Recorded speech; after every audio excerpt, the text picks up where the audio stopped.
I was in the hospital for around a month. Had a lot of people come and visit. It was 2006. Pokemon was like arguably at the peak of its popularity.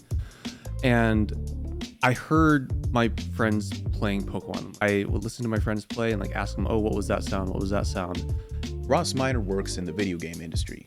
He's also totally blind, and he has been since 2006. I played video games before I was blinded, and then after I was blinded, I still wanted to play video games.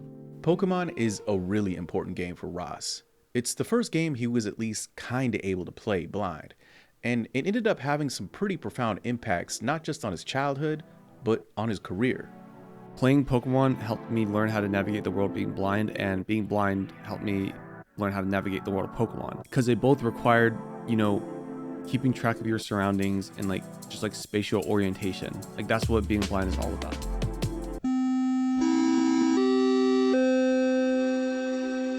This is Kill Switch. I'm Dexter Thomas. I first talked to Ross about 5 years ago. The pandemic had just started and everyone was inside, and if you remember, just around that time, Animal Crossing had also come out and it was getting really popular. And I'm looking on YouTube and I see this video of this guy explaining how he plays the game blind. What's up everyone, it's your favorite blind guy. My name is Ross Minor and I'm going to be showing you guys how I play Animal Crossing New Horizons without any sight whatsoever. So if you guys we talked a little bit back then, but I always wanted to know more about how he not only figured out how to play a farming simulator without being able to see the screen, but why he would make YouTube videos about it when, again, he can't see the screen. So finally this year, I ended up writing a feature about him in Wired magazine, and I learned a lot. Ross has been a gamer for his whole life, but he wasn't born blind. Playing video games without sight was something he had to figure out. That's probably my cue to say how I was blinded. Yeah.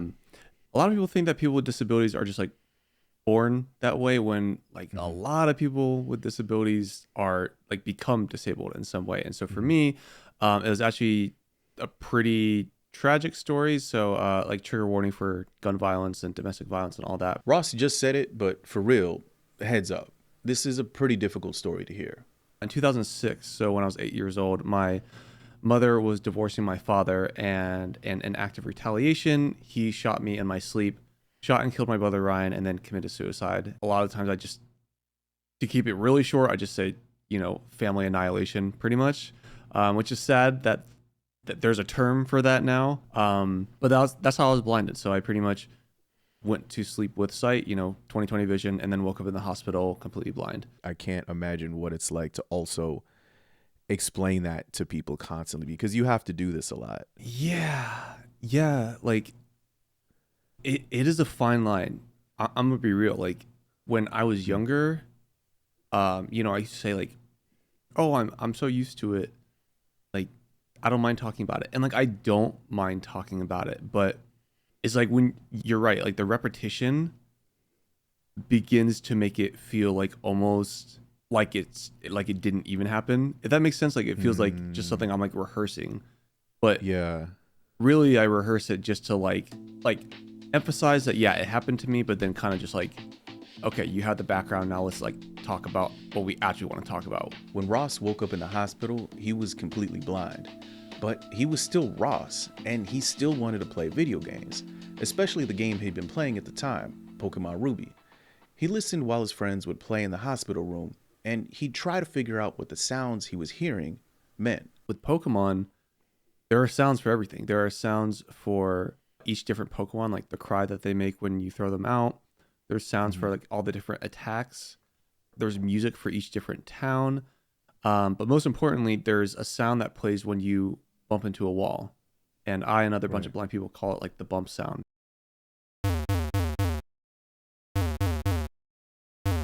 Because if that sound didn't exist, we quite literally wouldn't be able to play the game in the way that we do or did back then. Because if we don't know that we're bumping into something, we're not able to memorize the map. We're not able to figure out where things are. Walking around, bumping into things, memorizing where things are, that's kind of how blind people navigate in the first place, in real life. Just the inclusion of that one sound allowed me to memorize pretty much all of the games. That's how good the sound design was. Yeah. I mean, when you mention that, even without having to really think about it, I can immediately register, especially the bump sound. I know exactly what you're talking about. Mm-hmm. And then the fact that different Pokemon have different cries, different sounds, even in the old school games, Yeah. even the first Pokemon games, Yeah. Pikachu kind of sounds like Pikachu. An electric Pokemon sounds like an electric Pokemon. A big rock Pokemon sounds big and low and heavy. Yeah. So it kind of works. And it's crazy that they're able to do all that with like 8-bit sounds. But kind of fun little fact is that I think they ran out of memory in the original games. And so out of the first 151 Pokemon, there are some that are like just straight up duplicates of each other. So like Charizard and Rhyhorn have the same exact cry. And Really? Yeah. And so this is where it's like my knowledge of Pokemon like goes deep because if I'm like playing a game and I hear either the Charizard or the Rhyhorn sound, Who's that? I'm thinking, okay, well, most trainers in games out in the wild like don't have Charizards. They just don't. Like they're very rare to see. So I'm like, okay, by process of elimination, this is probably a Rhyhorn. Ross probably knows the sounds of Pokemon Ruby better than most people because he had to. And if he was going to play the game, he wanted to really play it on his own. I started a new save file, and sometimes I think about that and I'm like, that's like really symbolic in a way. Like, why did I feel the need to start a new save file like after I was blinded? It was almost like starting a really new chapter of my life. I guess my thought process was maybe if I can play the game, I want to know I can play all of it, like from beginning to end. And if I can't, well then it doesn't matter if I delete my save because I'm not going to be able to play the game.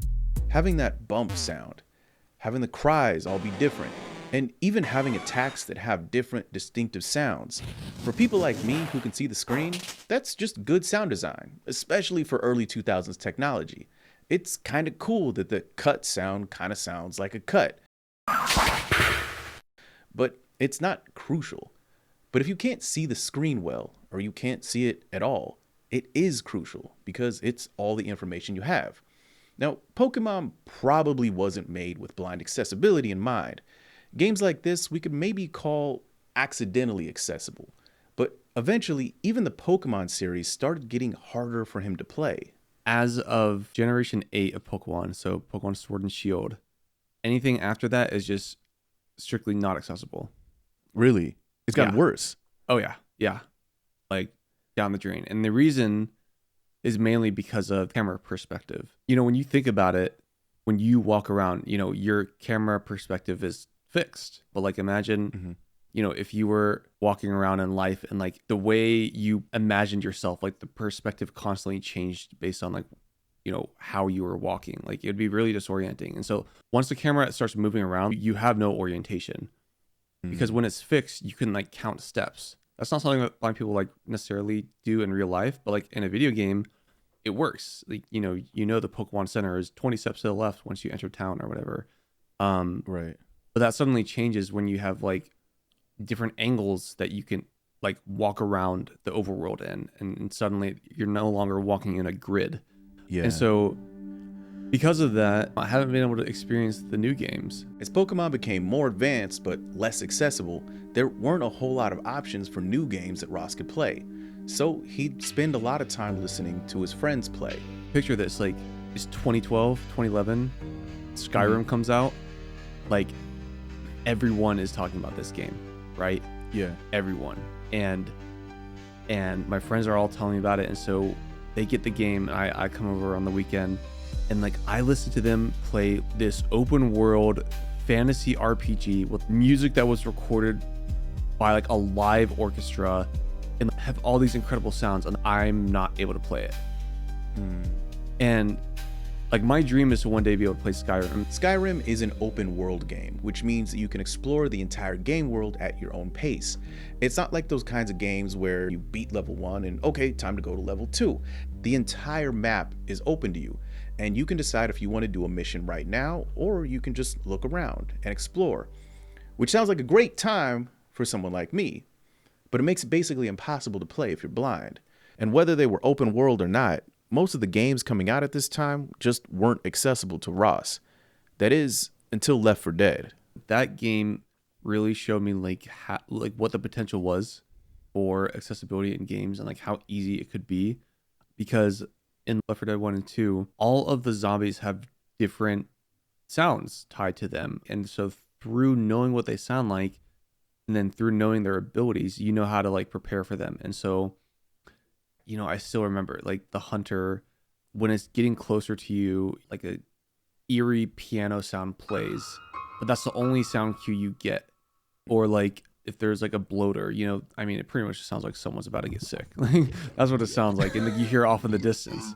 I was able to like help my friends play the game, because, you know, like during the chaos of the game, they couldn't always like see those visual cues. And so like I was able to hear as we played. Left 4 Dead is a first-person shooter, the kind of game where you see the point of view of the main character. These are going to be hard to play if you're blind because you have to aim and shoot. So most first-person shooters are simply not possible for Ross to play. But Left 4 Dead had some really good sound design. Different zombies make different noises. And also, kind of like Pokemon, different attacks make very different sounds.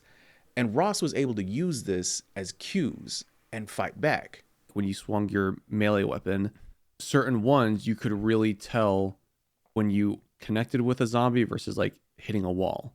My favorite was the frying pan, because like it made like a really loud metal on body impact, like frying pan sound, you know, like almost like cartoonishly loud.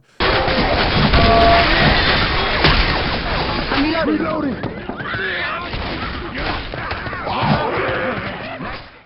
But it made it really easy for me to tell when I was hitting something. And those small cues added up. There's one particular level that stood out. The carnival, I think it was called, Yeah. where you like you make your way through this carnival or whatever, and then you get to this like staging area, and you have to turn on all the lights and all the music, and like a bunch of zombies flood in. There's rock music blasting, and like just tons of zombies just screaming.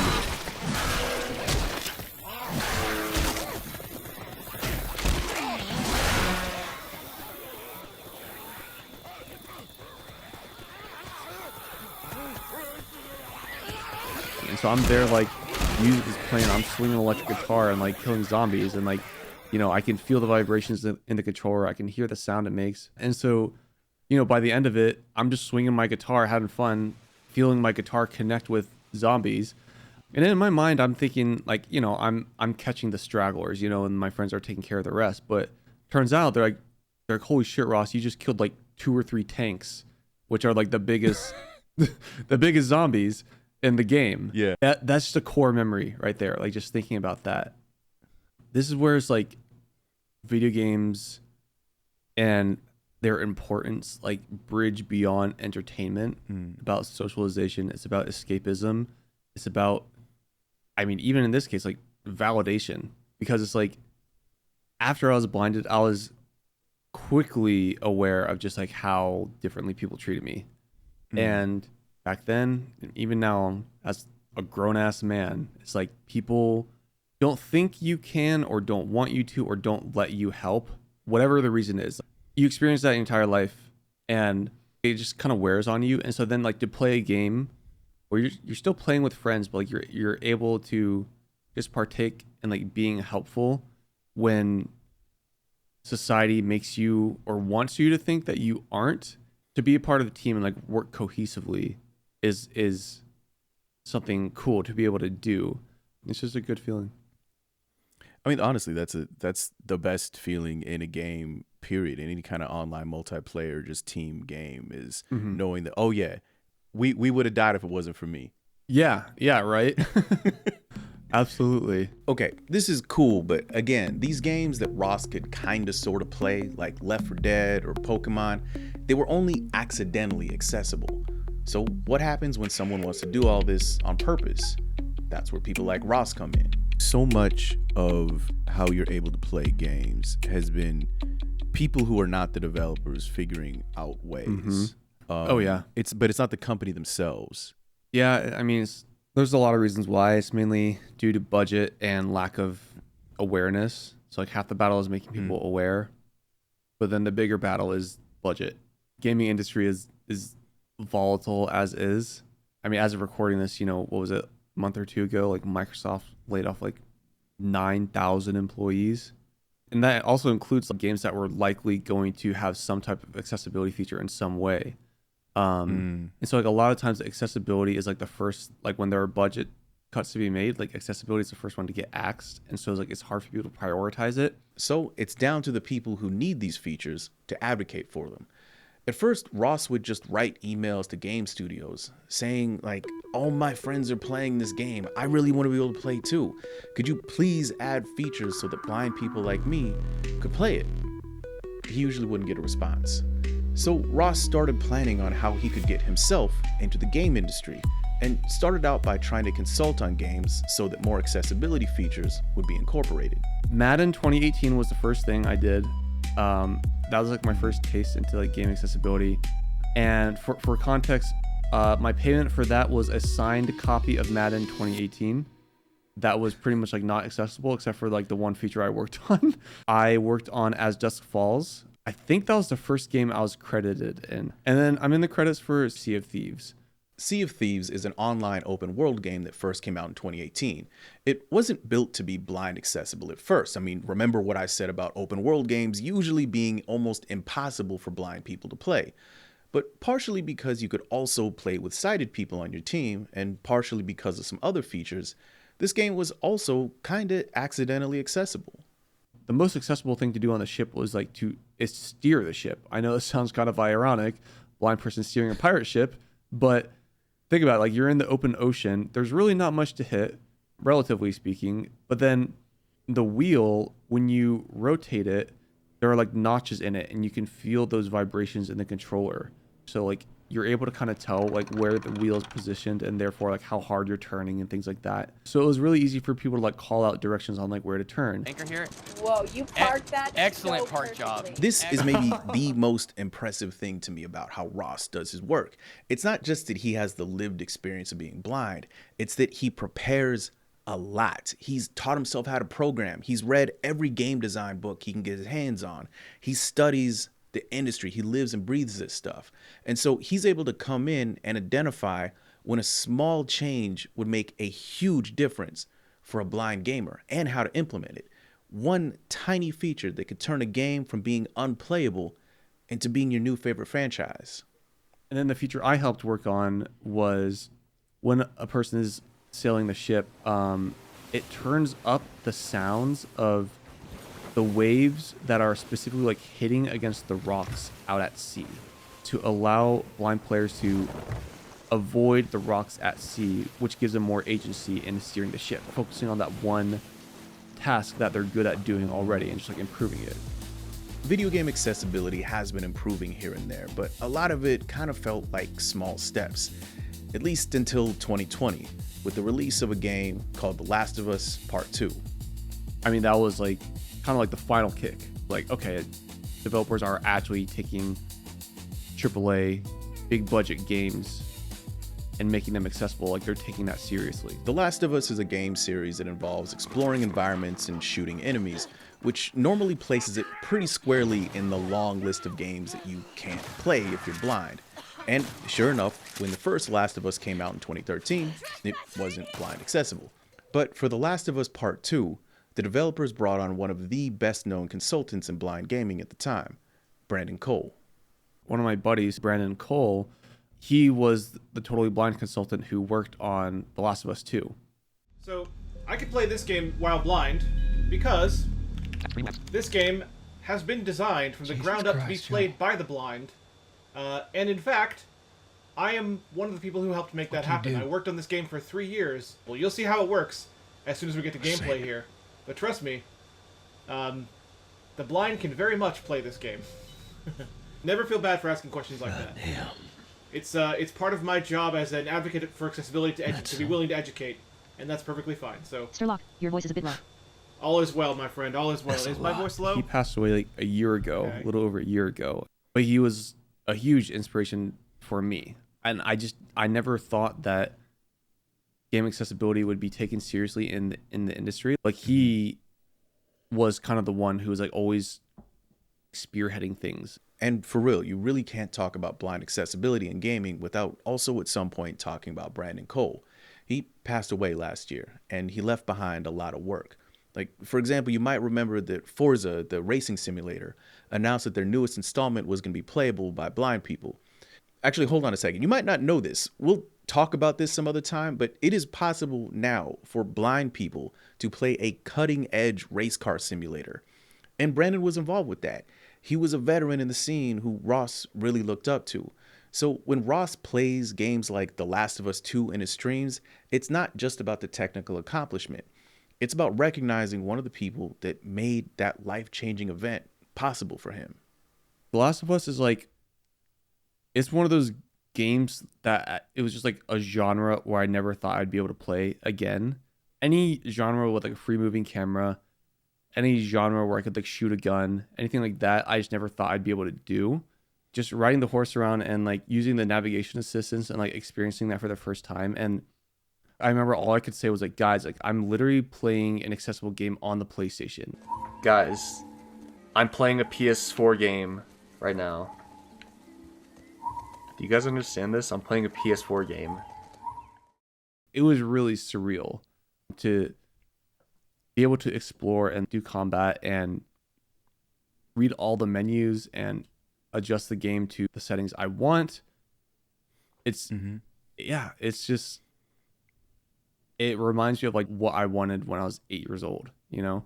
I don't even know the words for it, man. Like this is just like a lifelong dream coming true. Like that's the only way that I can describe it. I'm sure many of you guys understand. The Last of Us Part 2 is a game where you need to shoot at enemies. So how do these features work that allow blind people to play the game? I always tell people that there are 3 things to make a game blind accessible: sound cues, text-to-speech, and navigation assistance. And the sound cues are meant to tell players when specific things in the game happen. For The Last of Us, let's break it down. First, we have the navigation assistance. You know, how does a blind person navigate through a world like that? Well, you could turn on Nav Assist, and it basically acts like a golden path where if you press in the left thumbstick, it will like play a sound and then point you in the direction you need to go. We're going to explore every bit we can.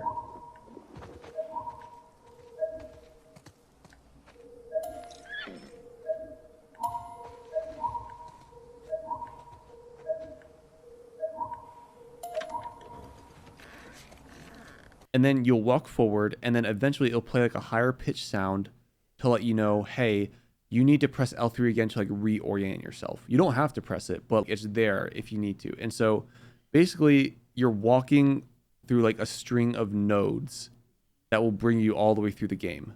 That will bring you to every single objective, every single encounter, all of that.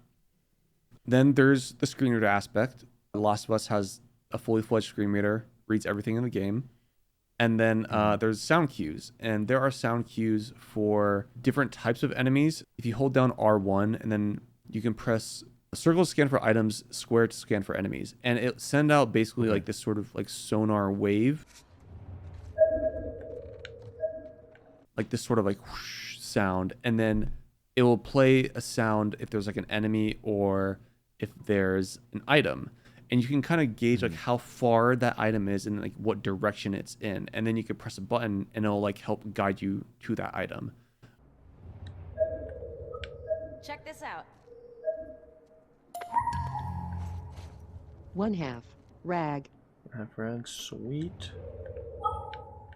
And so like through all these things, it's able to kind of form this picture and allow us to navigate.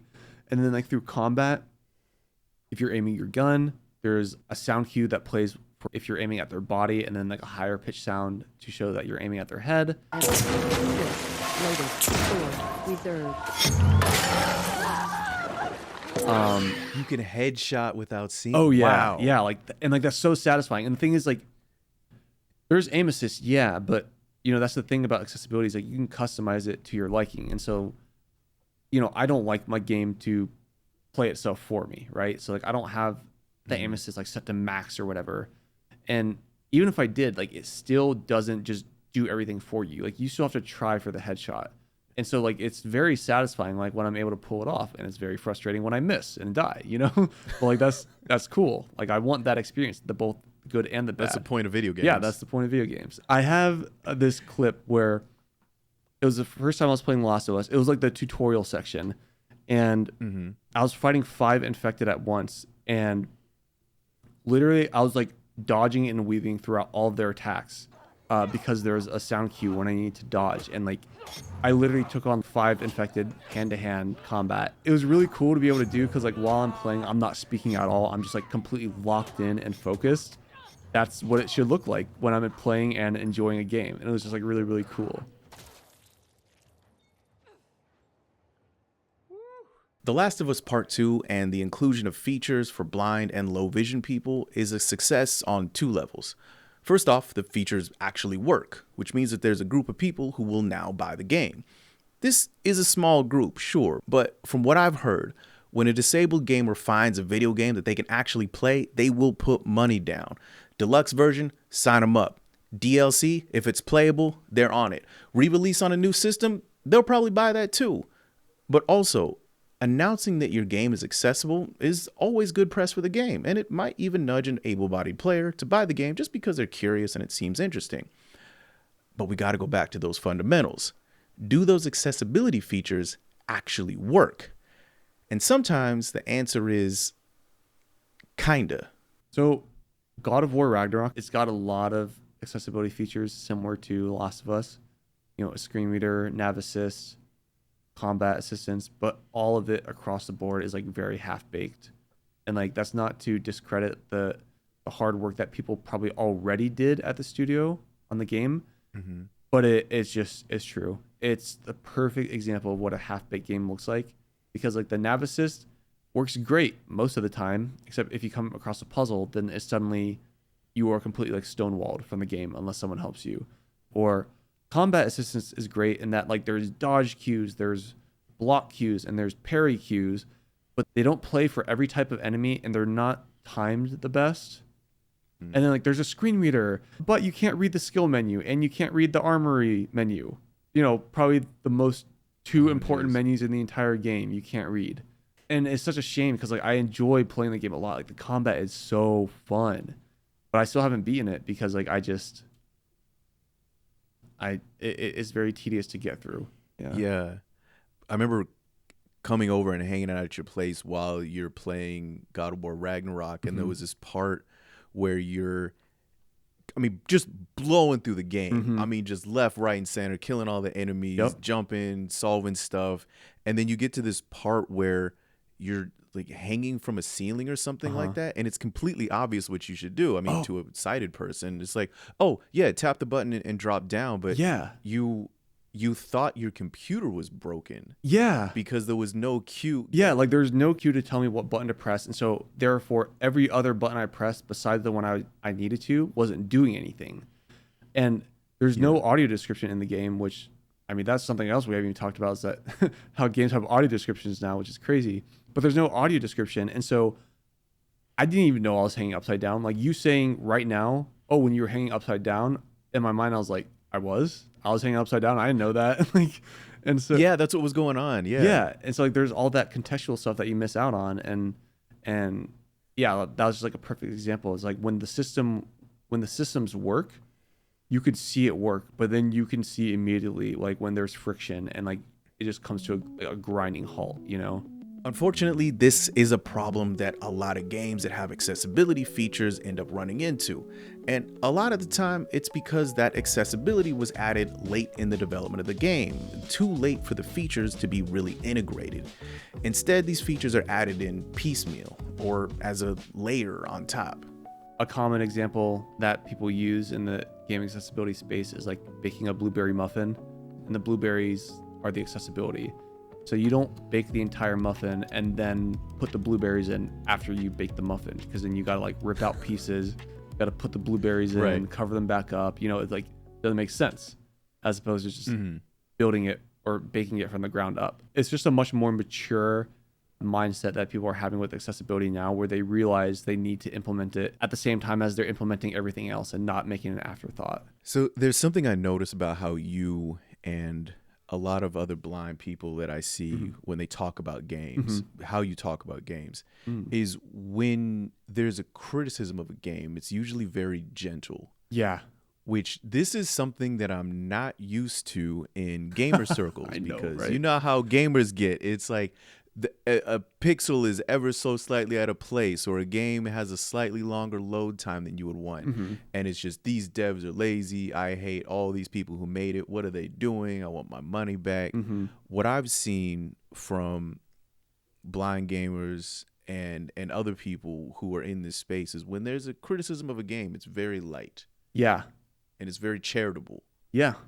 That's pretty much because it's something like any minority will get. It's not just a disabled thing. And it's like the concept of like you have to show that you're grateful or else you're not going to get opportunities. Like you can't be too opinionated or else you'll seem ungrateful.